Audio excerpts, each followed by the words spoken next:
Hello guys, welcome back to my channel. Pada siapa yang baru sampai kat channel aku, nama aku Iman. Pada siapa yang dah subscribe aku, thank you so much guys. Video kali ni aku nak review kat korang semua dua buah smartphone daripada Poco guys, Poco M5 and Poco M5s. Aku dah pakai dah phone ni, aku dah examine dah, aku dah try dah dari segi dia punya performance, dari segi dia punya kamera, dari segi dia punya kapasiti bateri. Semua aku boleh katakan memang TikTok guys, memang TikTok. So untuk video kali ni aku bukan nak buat comparison sangat, aku just nak review dekat korang. Tapi aku tak nak review satu-satu, kita review serentak terus. Kita review kedua-dua buah smartphone ni terus, so that korang kalau nak beli smartphone ni, korang boleh buat keputusan lah sama ada korang nak yang M5 ataupun M5s. So guys, without wasting any time, jom kita pergi tengok dia punya unboxing dulu, apa yang korang akan dapat dekat dalam dia punya kotak. Let's go. So yang dekat sebelah kiri aku ni, which is Poco M5, and belah kanan aku ni Poco M5s. S tu aku tak sure apa maksud dia, maybe small kot. Sebabnya dekat kotak ni kalau kau tengok dia punya size, dia agak kecil sikit lah yang M5s ni. Tapi walaupun dia S kan, walaupun dia kecil, dia punya performance lagi better pada variant yang M5s ni. Dari segi dia punya kamera, dari segi dia punya chipset, dari segi dia punya battery, charger and everything, lebih sikit lah dekat M5 ni. Jom kita buka dia punya kotak, tengok ada apa dekat dalam dia punya kotak ni. Basically sama je, dia ada sediakan dia punya SIM ejector ni untuk kedua-dua buah smartphone ni. Lepas tu dia ada sediakan juga dia punya documentation ataupun dia punya user manual ni. Dia ada sediakan juga clear casing untuk kedua-dua buah smartphone ni. Kedua-dua menggunakan charging cable yang sama, which is type A to type C.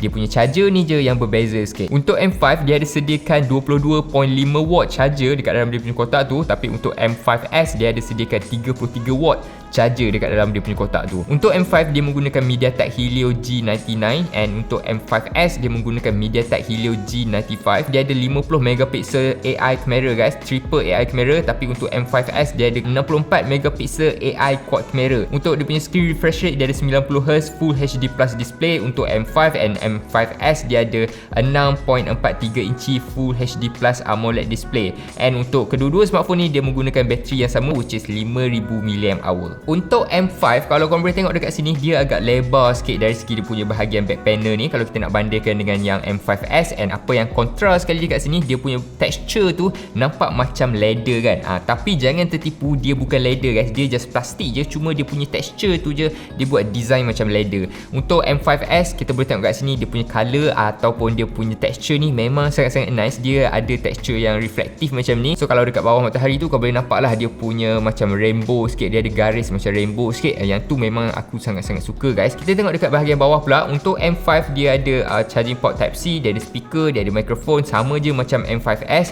And apa yang bezanya dekat sini, untuk M5s dia ada 3.5mm audio jack dekat bahagian bawah. Untuk M5 dia ada juga, tapi dia ada dekat bahagian atas guys. Untuk bahagian tepi, kita tengok kat sini, bahagian tepi sama je, dia ada volume button and dia ada on off button. Dia punya on off button ni which is dia punya side fingerprint juga untuk kedua-dua buah smartphone ni. So dia boleh unlock dengan menggunakan korang punya finger. Untuk M5 dia ada 3 slot kat situ, meaning kat sini kau boleh masukkan 2 SIM and 1 korang punya SD card kat situ. Sama juga dengan M5s, dia ada 3 slot kat situ, kau boleh pakai untuk 2 SIM and 1 micro SD card. Untuk M5 dia just ada mono speaker ataupun satu sahaja speaker dekat bahagian bawah base sendiri. Tapi untuk M5s dia ada stereo speaker, dia ada speaker dekat bahagian bawah and dia ada speaker dekat bahagian atas juga. Dari segi kamera nanti kita akan sentuh untuk kedua-dua buah smartphone ni. Aku akan tunjuk contoh gambar and video sekali dekat korang semua. Dari segi dia punya resolution, berapa megapixel dia boleh tangkap, and dari segi dia punya video, berapa dia punya resolution video, aku akan tunjuk nanti. Korang kena sabar. Kita nak boot up and kita nak buka dulu dia punya smartphone ni. Kita nak tengok dari segi dia punya screen macam mana. Ok, sementara nak tunggu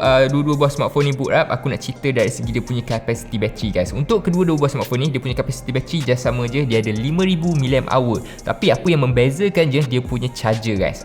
Untuk M5 ni dia just boleh support 18 watt sahaja charger. So agak lambat sikit lah kalau korang nak charge tu kan. Tapi dekat dalam dia punya kotak tu dia dah sediakan charger yang tinggi lah. Tapi kalau korang nak bateri yang power and then korang nak charger pun yang power, kau boleh ambil yang M5s ni. M5s ni dia boleh support 33 watt charger and dia ada 5000 mAh capacity battery yang ada pada di smartphone. Next kita tengok dari segi dia punya chipset. Chipset yang ada pada M5 ni dia menggunakan chipset MediaTek Helio G99, and chipset yang ada pada M5S ni dia menggunakan chipset MediaTek Helio G95.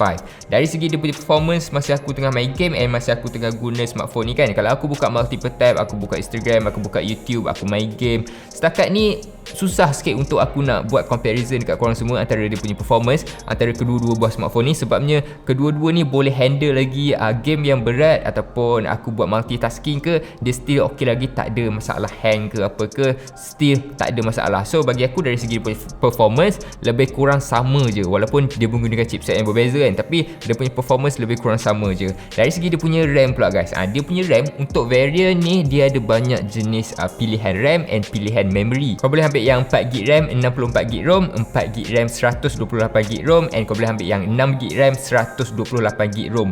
Bagi aku better korang ambil yang 6GB RAM and 128GB ROM lah. Next kita tengok dari segi dia punya screen size pula guys. Kalau korang nak screen size yang besar, kau boleh ambil yang M5, ataupun kalau korang nak yang screen yang kecil sikit, kau boleh ambil yang M5S. Tapi kelebihan dia yang M5S ni, yang screen kecil ni, dia punya quality dia lagi better lah. Untuk screen M5 dia ada 6.58 inci screen, and untuk M5S dia ada 6.43 inci. So untuk M5S ni dia menggunakan AMOLED display Full HD Plus resolution, tapi untuk M5 dia menggunakan dot drop display and dia menggunakan Full HD Plus resolution. Dari segi dia punya screen brightness guys, screen brightness untuk M5 ni aku boleh katakan dia agak macam tak boleh nak lawan kalau korang ada dekat luar ataupun dekat bawah matahari, sebabnya dia punya display just 500 nit sahaja maksimum. Untuk M5S ni dia punya display dia lagi terang lah, dia ada 1100 nit. Dari segi dia punya ketahanan screen, M5 ni dia menggunakan Corning Gorilla Glass and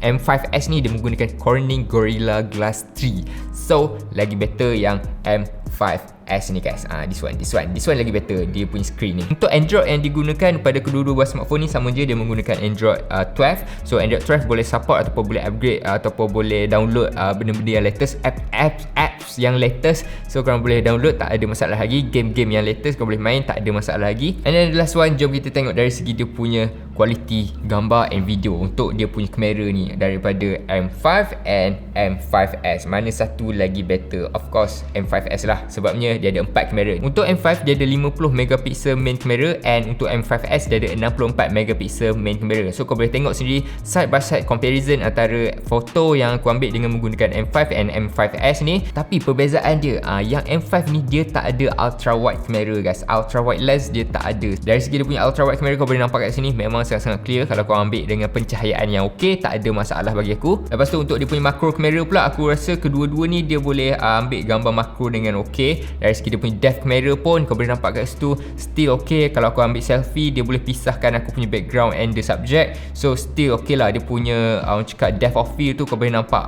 Kau boleh nampak dia punya efek blur-blur ataupun efek bokeh kat situ. And untuk video dekat sini, kalau boleh tengok sendiri side by side, aku rasa better pada M5S lah dekat sini. Dia boleh shoot up to 4K video. Untuk dia punya kamera dekat bahagian dia punya main kamera ni, dia boleh support until 4K video up to 30 frames per second. Tapi untuk M5 dia just boleh shoot 1080p sahaja guys. Yes, 1080p je. Tapi untuk M5S ni, untuk selfie kamera, dia just boleh record 1080p je. Dia tak ada function 4K resolution. Untuk pilihan warna kan, pilihan warna yang ada pada M5 ni, dia ada warna hitam, dia ada warna hijau, and dia ada warna kuning. Tapi untuk M5S ni dia ada warna grey, dia ada warna putih, and dia ada warna blue. So it's up to you korang nak yang warna apa. Kalau kau nak beli, kau boleh tekan je link dekat description guys. Untuk early bird ni kan, untuk early bird ni, untuk M5 dia punya harga just RM599.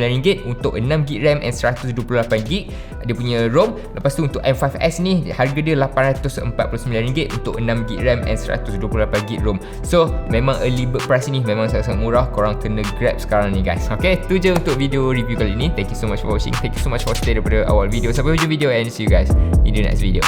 Bye.